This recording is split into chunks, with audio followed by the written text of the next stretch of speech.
Hi, my name is Rabbi Ari Sollish, and you've got Judaism and Astrology. When it comes to Judaism and astrology, several questions come to mind. Is astrology real or is it bogus?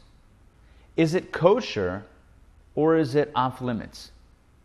Are there any mystical secrets contained in the stars and in the zodiac? These are some of the questions we'll explore in Judaism and astrology. So let's begin. Is astrology real or is it bogus? That is the question. In looking through Jewish scholarship and literature over the last 3,000 years, we find two distinct positions.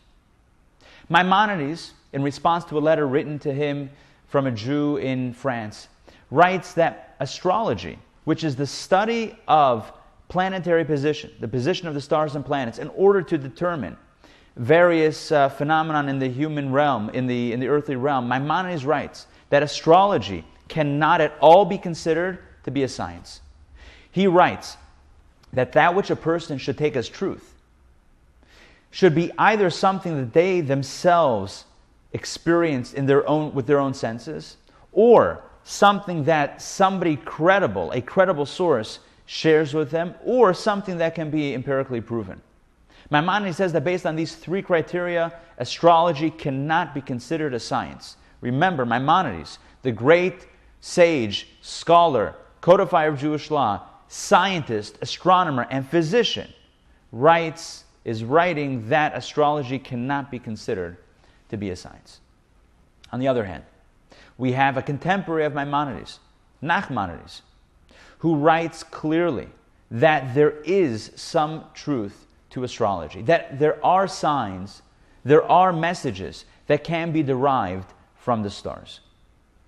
In truth, it seems, when looking at more ancient sources, that there is a lot of support for Nachmanides' assertion that there are messages to be gleaned from astrology. The Talmud states regarding our patriarch Abraham that Abraham was well versed in astrology, in determining the messages, decoding the secret messages of the stars.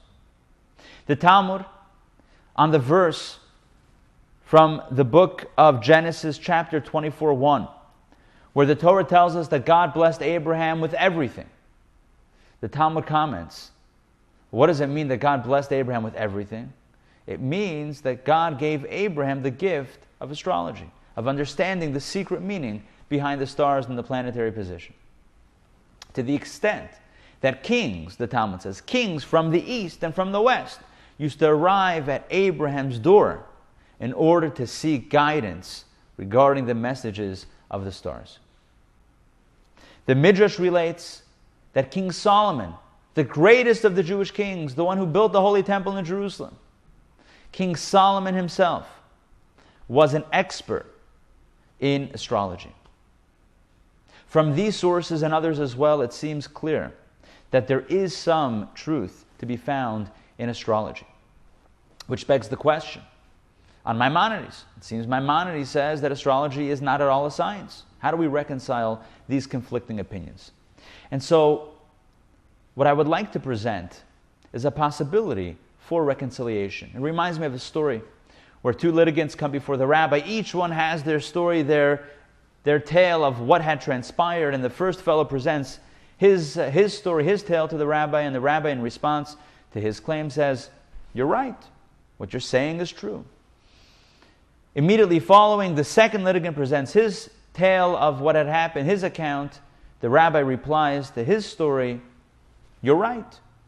Whereupon the rabbi's wife, the Rebbitzin, calls out to her husband from across the house and says, "How can they both be right?"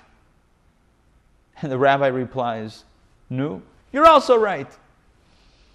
So we can have two opinions that seem to be completely contradictory, and yet perhaps they both can be right. And the secret lies in a biblical narrative at the beginning of the book of Exodus. At the beginning of the book of Exodus, the Torah tells us about one of the darkest periods in Jewish history, the time of the Egyptian slavery. The Jews were enslaved in Egypt for 210 years. And at the height of slavery, Pharaoh, the king of Egypt, issued an edict, issued a decree to brutally murder all Jewish boys that would be born in Egypt. The Torah tells us about this decree. In the book of Exodus, chapter 1, verse 15. Now the king of Egypt spoke to the Hebrew midwives, one who was named Shiphrah, and the second whose name was Puah. And he said, when you deliver the Hebrew women and you see on the birth stool, if it is a son, you shall put him to death. But if it is a daughter, they may live. A few verses later, the Torah shares with us another decree.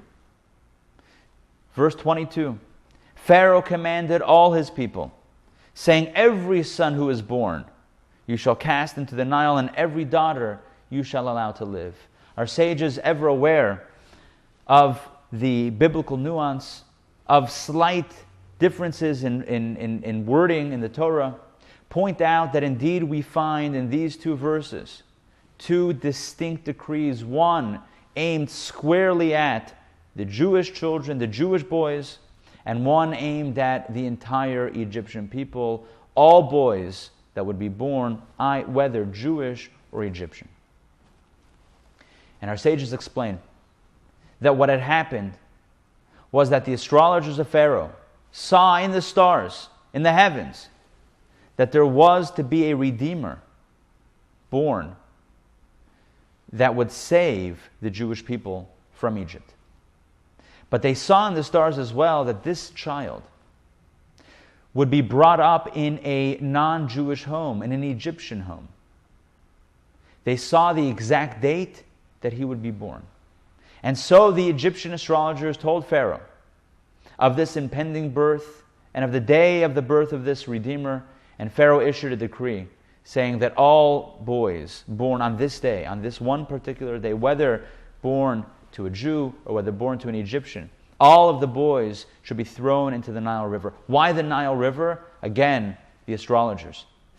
The astrologers told Pharaoh that they saw in the sign of this child that his downfall, his punishment would come through water. And so Pharaoh sought to capitalize on this opportunity, on this vision in the stars, and he sought to, on that day, take all the boys born in Egypt and cast them into the Nile to their certain death.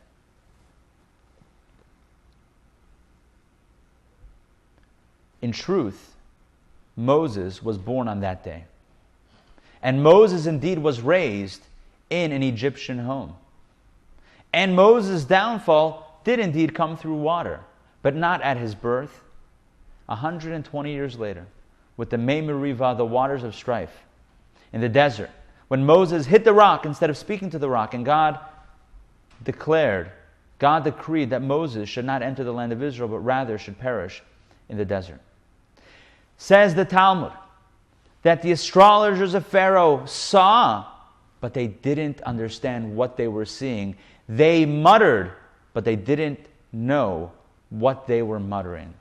The point of the Talmud is, and the Talmud is capturing a very important truth when it comes to the entire subject of astrology, and that is that there are certainly messages in the stars, accurate messages in the stars. The problem is, are we as human beings able to accurately decipher what those messages are or not?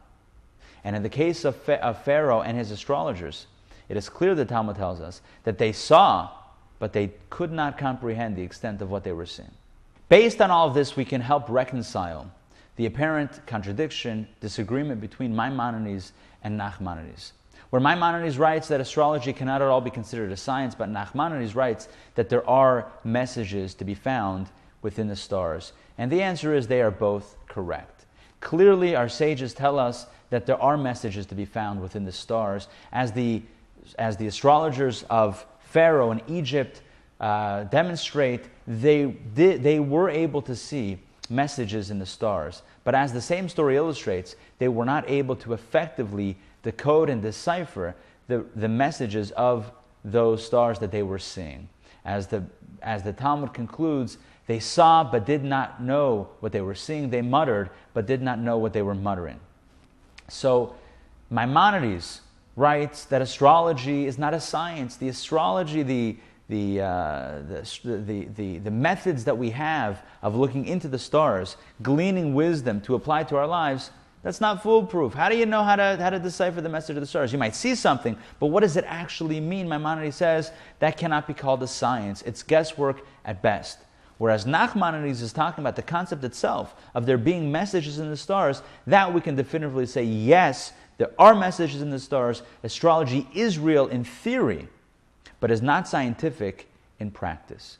So, is it like Maimonides that astrology is not real, or like Nachmanides that astrology is real? The answer is yes. Both are true. If you like that video, hit the subscribe button and notification bell below for hours of the best Jewish content online.